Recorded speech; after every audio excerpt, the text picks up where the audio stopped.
baye kolisi ngai te kokoma balakisi ngai kaka sekoboma bomwanu ya masano natondi te bakabolingana baninga susi te soku bayibinga bomwana malgré ça batiki te koswana pire encore bitumba tokendike nasalela biso lokola bouclier humain yoyo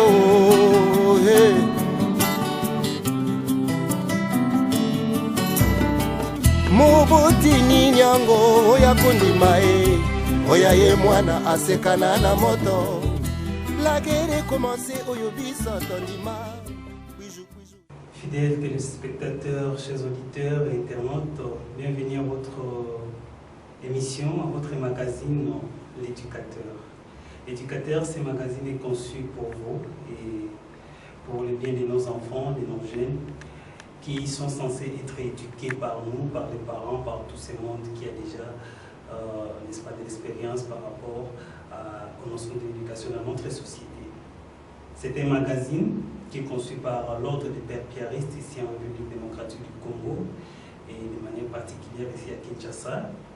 Question pour nous et pour ceux qui vont passer à travers ces magazines de pouvoir donner leur expérience, de pouvoir partager leur expérience avec vous qui êtes à la maison, vous qui nous suivez à travers Internet, vous qui nous suivez à travers les ondes de nos différentes radios, aux questions liées à l'éducation, mais aussi, ce sera question pour eux de donner leur avis, de donner leur contribution dans ces domaines, qui est tellement vaste, qui nous permettra effectivement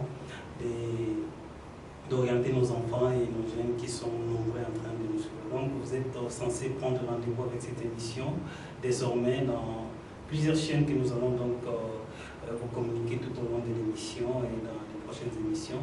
Mais pour commencer ces magazines, nous avons bien voulu recevoir pour la toute première fois celui qui va l'inaugurer, c'est un jeune Congolais, n'est-ce pas, qui a beaucoup d'expérience déjà sur le plan professionnel, mais qui a aussi beaucoup de projets dans sa tête et dans son curriculum. Il va le faire connaître. Mais ce qui nous attire vers lui, c'est plus ces projets par rapport à la thématique de l'éducation. Donc nous allons recevoir pour vous M. Alain Chibanda, qui va se présenter et qui va nous dire qui il est. Et avant que nous puissions continuer à ajouter une petite dans tout ce qu'il va dire, donc nous recevons notre tout premier invité, M. Alain, à qui nous disons bonjour. Bonjour M. Thomas. Alors, quel est votre sentiment, vous qui êtes le tout premier invité de ces magazines, quel sentiment vous habite en ces instants? Merci. Je commencerai d'abord par vous témoigner ma reconnaissance, parce que il y a tellement de jeunes, il y a tellement d'experts, il y a tellement de Congolais qui sont assez outillés pour parler de l'éducation. Vous avez honoré l'un d'entre eux et c'est donc les sentiments de gratitude que je vous témoigne, mais c'est aussi la fierté.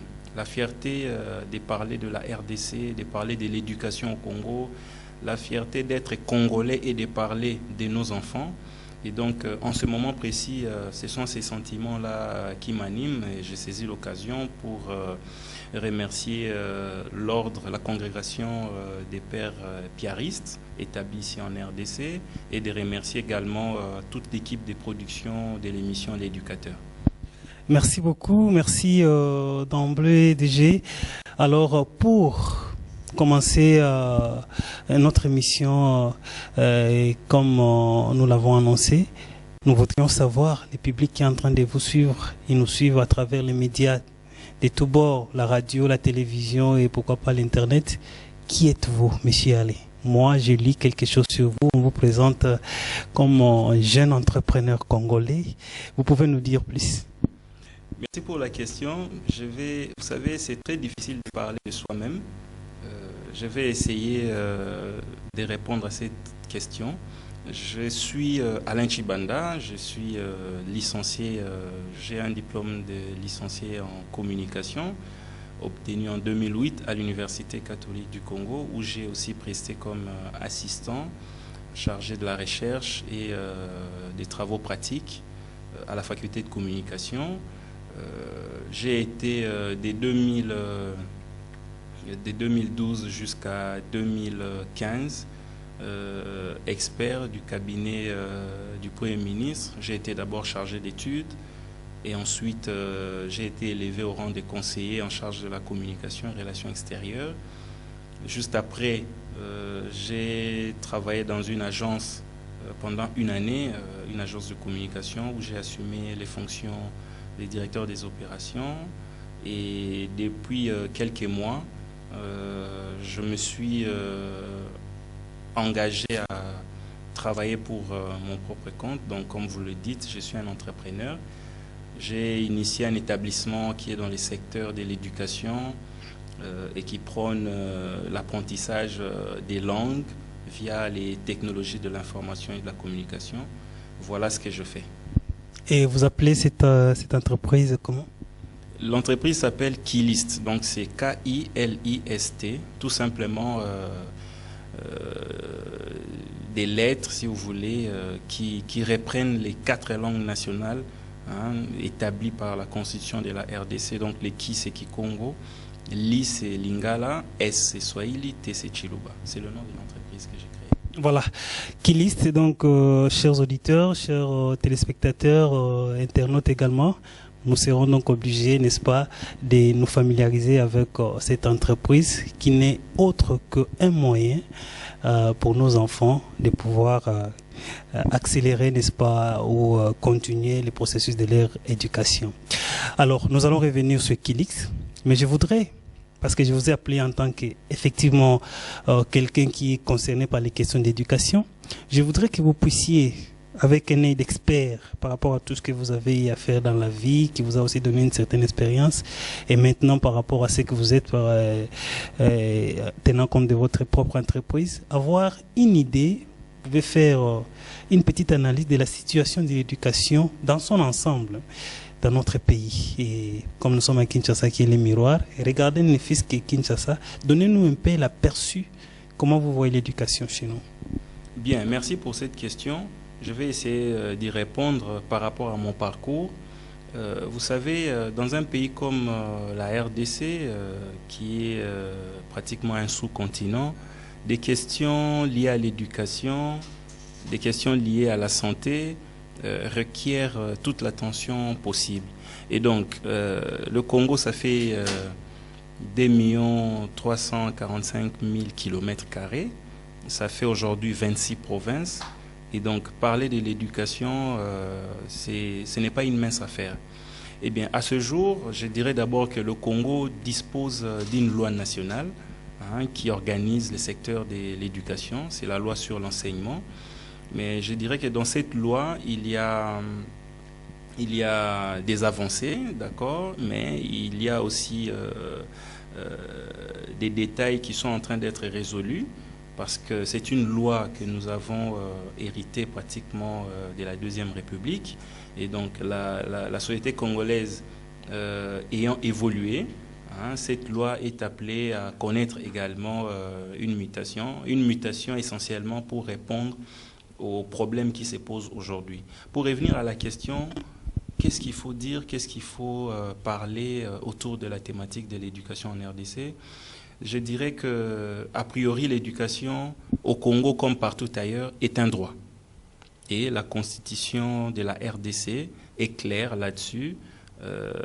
L'enseignement primaire, maternel, primaire, ce sont des domaines des gratuités, comme c'est dit dans la constitution. Et donc, l'État est appelé à trouver les moyens pour que la gratuité annoncée, déclarée, définie dans la Constitution soit effective dans la réalité. Je reconnais ici que les défis sont énormes et nous ne sommes pas encore arrivés à ces points-là parce que nous voyons malheureusement à Kinshasa comme dans certaines provinces que, faute de paiement des frais à temps, certains enfants sont chassés de l'école. Ce sont des pratiques tout simplement qui qui replace le débat au niveau des aspects financiers dans la prise en charge des enseignants. Toutes ces pratiques montrent également que à un moment donné, l'État congolais, si vous voulez, le gouvernement avait manqué à ses responsabilités. Parce que l'État a le pouvoir des coercitions. L'État a le pouvoir de la force. L'État a le pouvoir réglementaire. Ce n'est pas aux citoyens, ce n'est pas à nous qui sommes en train de nous exprimer à travers cette émission, d'organiser le secteur de l'éducation. Donc, ce sont les prérogatives de l'État. Et donc, à un moment donné, comme on l'observe aujourd'hui, certaines turbulences politiques ont fait que les secteurs de l'éducation, comme celui de la santé, etc., ont eu à encaisser des coups sérieux. Moi qui vous parle, j'ai connu 2 fois des années qu'on a appelées dans les années... En 92, on a parlé des années blanches, des grèves, et je me rappelle même que la pratique sur la prise en charge des enseignants par les parents est née de ce mouvement-là. En fait, c'était une réponse ponctuelle, ok, parce qu'il ne fallait pas garder les enfants à la maison, il fallait trouver des voies et moyens rapides pour que les enfants reprennent le chemin de l'école. Et cette pratique, malheureusement, continue jusqu'à aujourd'hui, et ça montre que l'État doit prendre les taureaux par ses cornes. Donc, la question de l'éducation au Congo, c'est vraiment une question assez difficile et délicate. Il faut des lois, il faut des dispositions. Vous savez, aujourd'hui, malheureusement, on peut voir que des enfants peuvent se promener dans la ville au-delà des 18 heures. Au-delà des 18 heures. Mais moi, je vous dis qu'à l'époque, lorsque nous étions encore à l'école, il était absolument interdit. À l'époque, bon, on a parlé du MPR qui avait pris des décisions aujourd'hui qu'on juge un peu liberticides, mais à l'époque, ces décisions ont permis quand même de résoudre certains problèmes. On ne peut pas concevoir que des enfants âgés de 3 à 12 ans en uniforme puissent se retrouver dans des débits de boissons. Parfois, c'est encore dramatique parce qu'on voit ces enfants accompagnés par des adultes. Je ne vois pas un papa, une maman responsable qui devrait amener ses enfants dans des débits de boissons, encore que ces enfants sont vêtus des uniformes. Donc la question de l'éducation requiert aussi de la responsabilité. L'éducation est un droit. L'État doit trouver les moyens pour que ce droit soit appliqué et protégé, mais c'est aussi une question de responsabilité. On ne doit pas s'attaquer et ruer des coups sur l'État. L'État, c'est un ensemble, c'est une construction. Donc, chacun de nous, parents, grands frères, oncles, là où il est par rapport à la sphère des responsabilités qui est la sienne, doit essayer d'intérioriser ces mécanismes-là. Donc, un enfant, c'est quelqu'un qui a droit à la vie, c'est quelqu'un qui a droit à l'éducation. L'éducation étant un droit fondamental, nous pousse, nous les adultes, nous qui avons cette responsabilité, à prendre les décisions qui s'imposent. Vous savez, il y a une grande figure des droits de l'homme, une grande figure de l'Afrique, paix à son âme, Nelson Mandela, qui avait dit si vous voulez anéantir un pays, la meilleure des choses à faire, c'est de casser l'éducation, le système d'éducation. Donc, vous savez, l'éducation a l'avantage d'être un domaine qui ne meurt pas. Je viens de croiser le Père Jean des Dieux tout à l'heure, qui m'a expliqué cela, et il a parfaitement raison, parce que on ne parlera jamais assez de l'éducation. On parlera toujours de l'éducation. Et donc, en République démocratique du Congo, compte tenu de la situation que nous traversons depuis des dizaines d'années, l'éducation est un peu malmenée par des caprices politiciennes, par des turbulences politiques. Donc, des efforts doivent être redoublés. Voilà, les efforts doivent être redoublés. L'éducation malmenée par les turbulences politiques, vous l'avez dit, ce qui n'est pas notre problème ici. C'est vrai que la politique s'occupe de nous à tout niveau, mais vous avez dit quelque chose de très important, c'est-à-dire qu'à un certain niveau, chacun devait prendre ses responsabilités. On ne doit pas tout attendre de l'État, comme vous l'avez dit, et c'est ce qui fait que vous avez pris vos responsabilités. Et vous vous êtes engagé corps et âme à un projet qui nous intéresse tant. Mais avant d'arriver à Kilist, qui est ces projets, j'aimerais que vous puissiez aussi regarder avec beaucoup plus d'expertise les enfants de la rue. Pour vous, qu'est-ce que ça avait effectivement signifié le fait de voir aujourd'hui à travers la capitale, mais je sais que c'est aussi la réalité de l'intérieur de notre pays, beaucoup d'enfants à l'âge d'aller à l'école qui ne sont pas à l'école. Et après, vous nous direz, qu'est-ce qui vous a poussé, M. Alain, à trouver ce mécanisme ou à créer cette entreprise qui fait parler d'elle aujourd'hui? Alors, ce que vous pouvez savoir sur mes motivations, d'abord, je vais dire que en RDC, on peut naître enfant de la rue, alors que hier, on pouvait le devenir. Donc, expliquez-vous un peu beaucoup plus mieux. Il y a quelques années, on devenait enfant de la rue, c'est-à-dire après la mort d'un parent, suite aux difficultés financières qui tombe sur la famille, on devait trouver des voies et moyens, et du coup on ne contrôlait plus suffisamment les enfants, et chaque enfant pouvait fuir, pouvait partir, accuser des sorciers, accuser de tout ce que nous savons par rapport à nos préjugés ici dans la société congolaise. Mais aujourd'hui, ces enfants-là qui sont partis deviennent pères. Parce que quand ils partent, justement, il n'y a aucun contrôle sur eux. Ils ont une sexualité. Ils ont des pulsations. Ils ont un corps qui fonctionne comme le nôtre.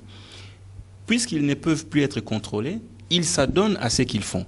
Et ils produisent ce qu'ils sont devenus, en fait. À la différence que eux, au moins, ils ont une racine. Ils ont une racine, il y a une certaine espérance en termes de ce qui a été déjà réalisé comme éducation dans leur tête. Mais imaginez-vous quand un Chégué, un enfant de la rue, met au monde.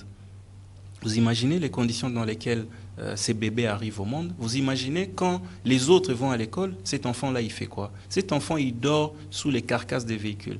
Il dort sous les arbres. Et quand il pleut, cet enfant-là, il devient qui?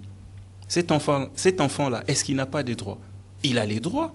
Et c'est là que nous disons que l'État doit prendre des mesures pour justement contenir ces phénomènes. Alors, j'ai dit tantôt que hier, on pouvait devenir enfant de la rue, mais aujourd'hui, on est enfant de la rue. Donc, c'est une évolution, c'est un problème qui, déjà, à ses origines, n'a pas trouvé une solution. Mais... Et pour ne pas vous couper la parole, il y en a même qui disent qu'aujourd'hui, il y a des grands-parents de la rue. Oui, effectivement, c'est tout ce que j'essaye de dire ici haut et fort. Donc, c'est vraiment une manière pour moi de condamner cette léthargie de la société congolaise. On a eu des problèmes hier, on n'a pas encore terminé dans la résolution de ces problèmes, mais ces problèmes ont engendré d'autres crises. Aujourd'hui, nous avons des enfants de la rue, nés enfants de la rue, héritage des parents devenus enfants de la rue. Donc on a du coup, si vous voulez, pour faire un peu de la mythologie grecque, ça ressemble un peu à ce qu'on a connu comme Minotaure. Donc on a une créature qui a deux têtes et du coup il faut résoudre en combattant ces deux têtes. Donc aujourd'hui les solutions attendues relèvent non seulement de l'État mais aussi de la responsabilité. Vous savez qu'hier on devenait enfant de la rue à cause des préjugés. Mais aujourd'hui on devient enfant de la rue, on devient père et on enfante des gens qui n'ont aucun avenir parce que la société est ainsi modélée. Ce matin, j'étais en train de parcourir les médias en ligne. J'ai découvert une histoire qui m'a ému et ça m'a vraiment révolté. C'est l'histoire d'une jeune fille qui était très brillante, d'accord, et qui est passée par des compétitions telles que Génie en herbe, que nous connaissons tous. Mais à un moment donné, son père est décédé. Mais son père est mort comment? Son père a été l'une des victimes des Congolais qui sont massacrés à Béni. Et du coup, la famille a connu des sérieuses difficultés financières et il fallait trouver des voies et moyens. La pauvre fille devait survivre. Donc, du coup, elle a d'abord arrêté les études et, vous savez, l'entourage, parfois nous agresse aussi, agresse les bonnes mœurs. Donc, la fille a eu des contacts avec certaines personnes, ce qu'on qualifie généralement d'un mauvais entourage, et elle a fini sa vie dans la prostitution. Vous imaginez, elle-même témoigne qu'elle passe par la prostitution pour se payer les frais d'études. Donc, on ne peut pas admettre qu'une société soit silencieuse par rapport à de tels problèmes. Donc, la question de l'éducation, la question de l'enseignement, la question de la culture, la question liée à la réduction de la pauvreté, sont aussi des questions liées à celles de la sécurité. Donc, vous voyez que dans un pays comme le nôtre, les efforts doivent être davantage consentis pour que l'enfant soit replacé dans ses droits et qu'ensemble, nous puissions baliser l'avenir de notre beau pays. Voilà. Tant de choses à dire sur la situation des enfants de la rue. Hein. Ce sont nos frères, ce sont nos enfants. Et vous, surtout en tant que jeunes parents, je pourrais souligner que vous êtes père des très beaux petits garçons. Et donc, je fais coucou à mes enfants qui me suivent à la maison. Et voilà, donc, en tant que père, ça doit vous ranimer. C'est un sentiment de révolte, un sentiment, n'est-ce pas, de pitié. Alors, nous entrons maintenant dans ce que vous faites. Kilist. Alors, Kilist, c'est un établissement des droits congolais. On peut considérer cela comme une start-up. La vision en créant cet établissement, c'était d'abord de lutter contre le taux de déperdition scolaire. Tous les enfants ne vont pas à l'école. Déjà à Kinshasa, quand vous quittez Gombe, vous allez en périphérie, vous vous rendez compte que la qualité des bâtiments n'est pas la même.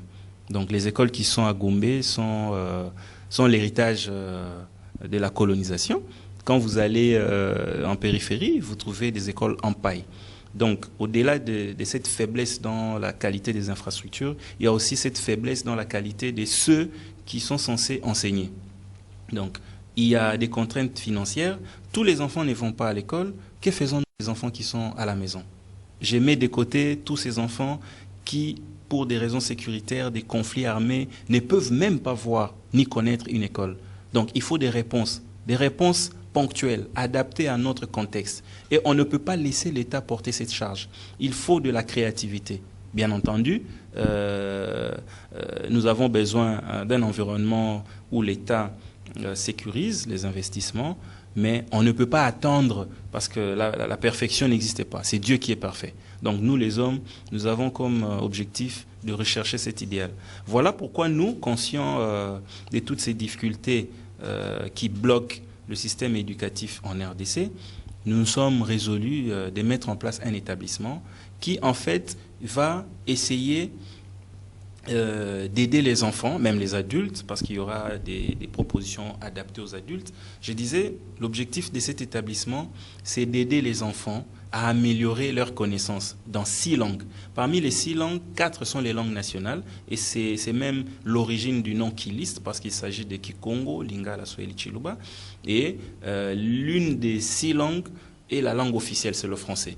Vous savez que la RDC est le plus grand pays francophone du monde en Afrique, après la France. Le plus grand pays où il y a des locuteurs francophones, c'est la RDC.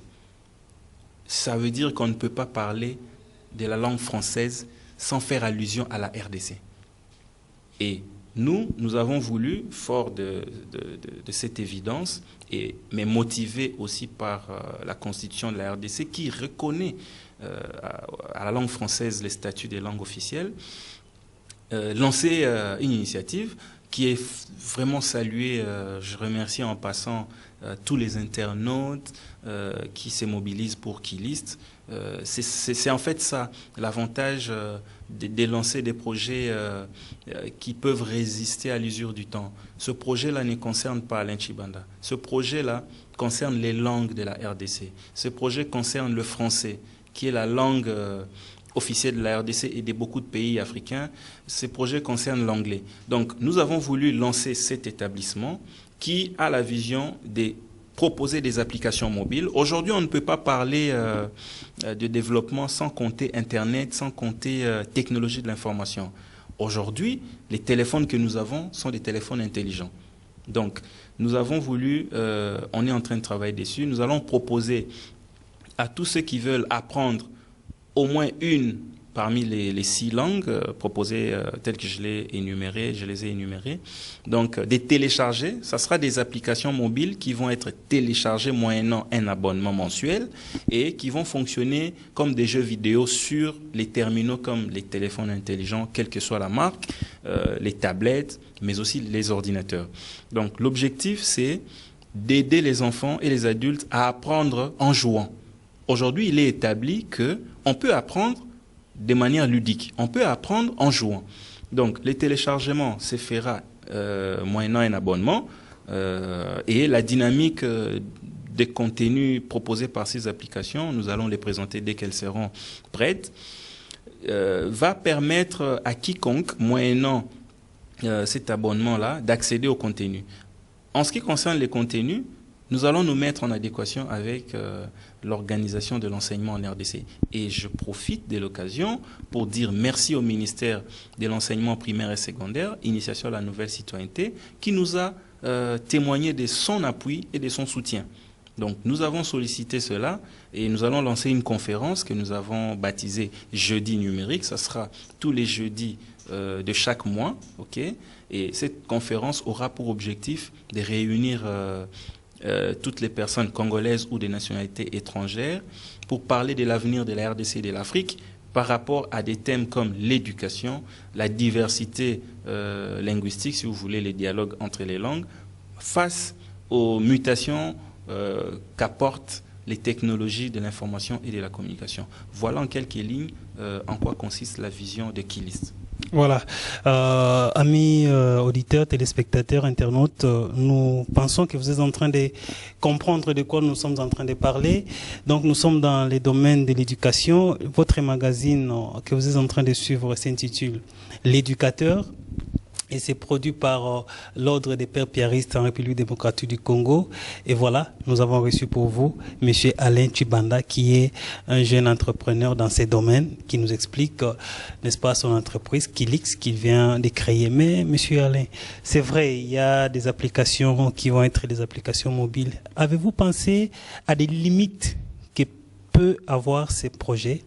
Et comment les contourner? Avant que je ne vous pose la question de savoir, si je peux même la poser, de savoir si vous avez des partenaires hormis les ministères de l'enseignement que vous venez de citer. C'est une excellente question qui me permet d'abord de dénoncer une certaine inconscience que nous avons observée à Kinshasa principalement. Vous savez, aujourd'hui, c'est facile de voir certaines entreprises financer des activités telles que la danse. Au-delà du fait que la danse est culturelle, qu'est-ce qu'elle représente pour les enfants?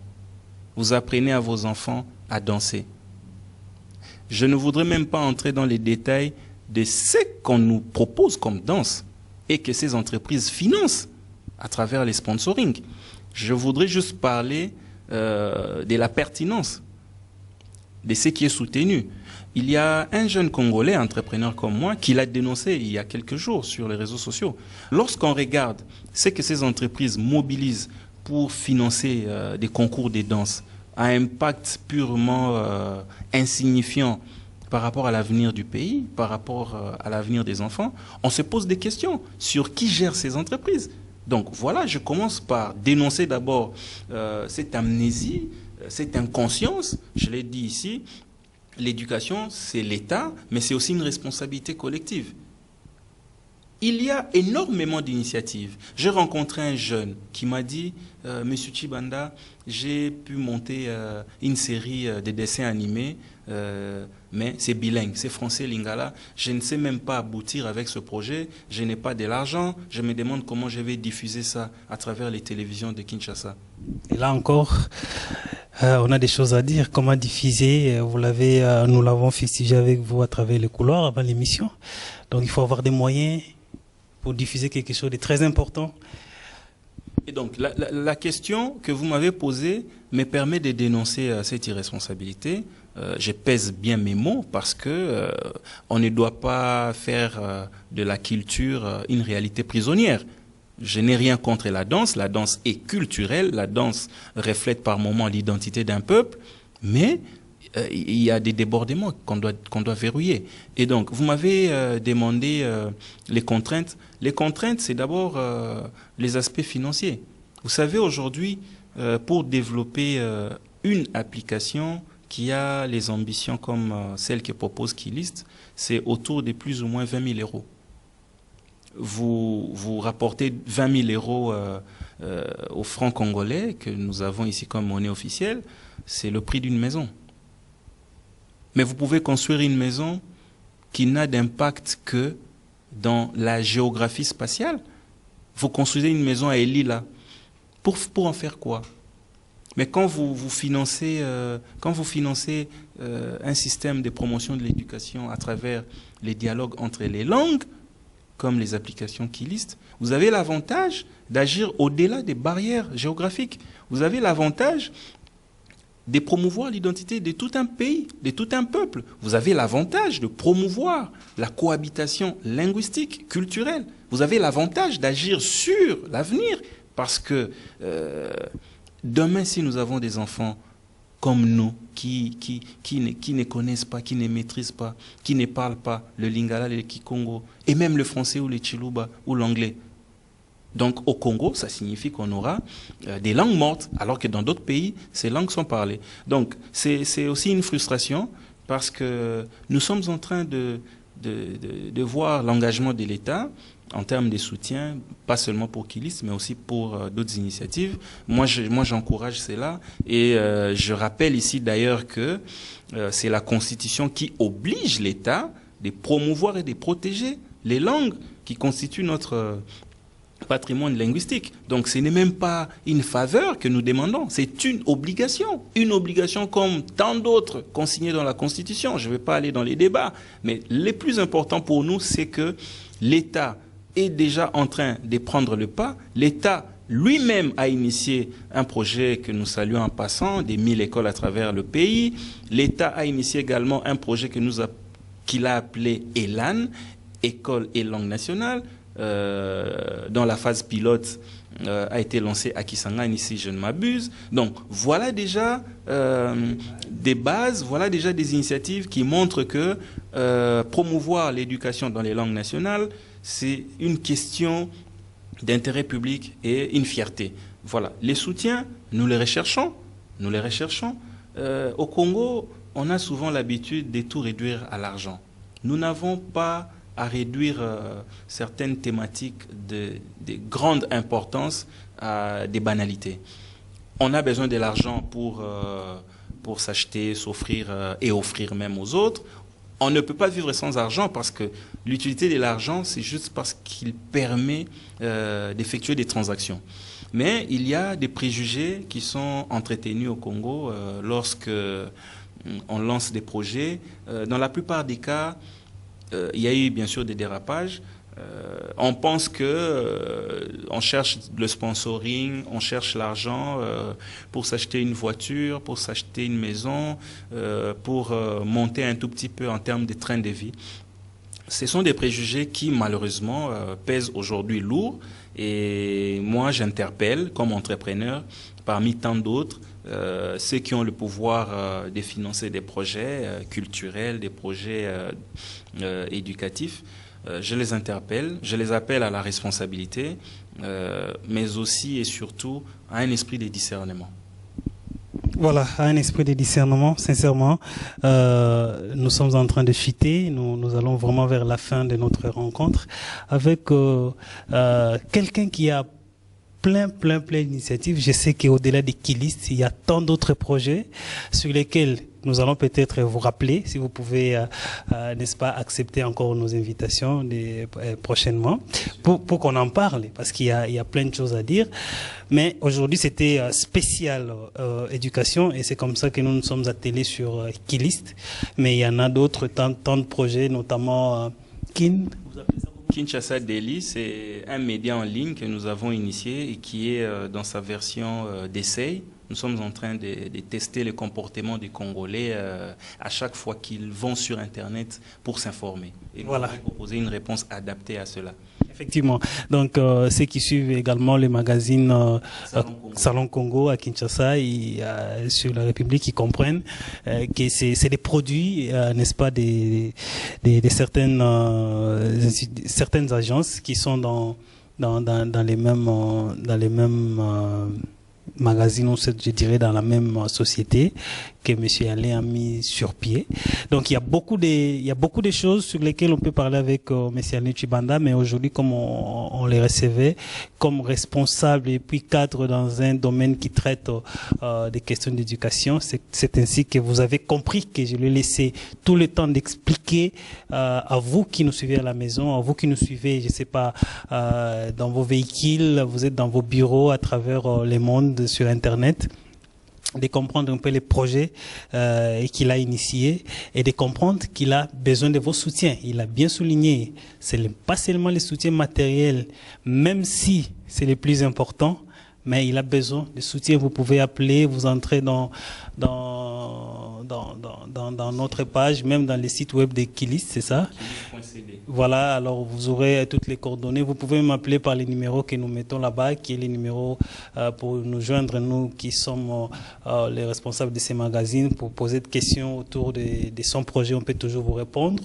Et voilà, Monsieur Alain, nous arrivons petit à petit. C'est sûr que nous sommes arrivés presque à la fin, mais j'aimerais que vous puissiez dire un mot à nos téléspectateurs, mais aussi aux gens qui sont prêts à vous venir en aide, à vous venir, à vous aider plutôt pour vous pousser de l'avant, pousser votre projet de l'avant. Qu'est-ce que vous pouvez aujourd'hui dire, qu'est-ce que vous pouvez aujourd'hui recommander à ceux-là qui sont touchés par la pertinence de ces projets? Je commencerai par les remercier. C'est ce que j'ai fait quand j'ai pris la parole ici, en début de l'émission L'éducateur. Je commence par vous réitérer mes remerciements. Je remercie également tous ceux qui sont disposés à soutenir le projet Kilis, mais aussi tous ceux qui seraient intéressés à appuyer d'autres initiatives similaires en République démocratique du Congo. Je pense que aujourd'hui, nous devons, le Congo a plus de 50 ans de souveraineté, d'indépendance. Aujourd'hui, nous devons faire le point. Où sommes-nous? D'où venons-nous? Les plus importants, où allons-nous? Vous savez, si on ne sait pas s'examiner, faire un examen de conscience, se remettre en cause, on ne saura jamais la direction qu'il faut prendre. Donc aujourd'hui, je le dis, nous voulons un Congo transformé. Nous voulons un Congo où il est possible d'organiser l'enseignement de manière physique et même à distance. Nous voulons un Congo où les parents sont de plus en plus responsables vis-à-vis de leurs engagements, non seulement par rapport à l'État, mais aussi par rapport à la postérité. Nous voulons un Congo où les responsables, les gouvernants, sont sensibles aux questions de l'éducation. Je l'ai dit et je le redis encore. Merci à tous ceux qui expriment déjà le soutien. Nous en avons besoin, vous l'avez souligné. Ce soutien est de divers ordres. Donc nous sommes disposés à répondre davantage aux préoccupations qui nous seront présentées par les téléspectateurs, les auditeurs, mais aussi les internautes. Et nous disons que c'est ensemble que nous pouvons relever les défis qui est bien expliqué dans l'hymne national qui est le debout congolais. Voilà, merci beaucoup. C'est ensemble que nous pouvons relever ces défis. Et surtout, je retiens cette phrase. On veut d'un Congo où les gouvernants ou même la population, tout le monde est sensible aux questions d'éducation. C'est une phrase qui me reste. Merci beaucoup, Monsieur Alain Tshibanda. balakisi ngai kaka sekobuma ye bomwanu ya masano natondi te bakabulingana baninga susi te o seku bayibinga bomwana ye malgré ça batiki te koswana pire encore bitumba tokindike asalela biso lokola bouclier humain yoyo hey.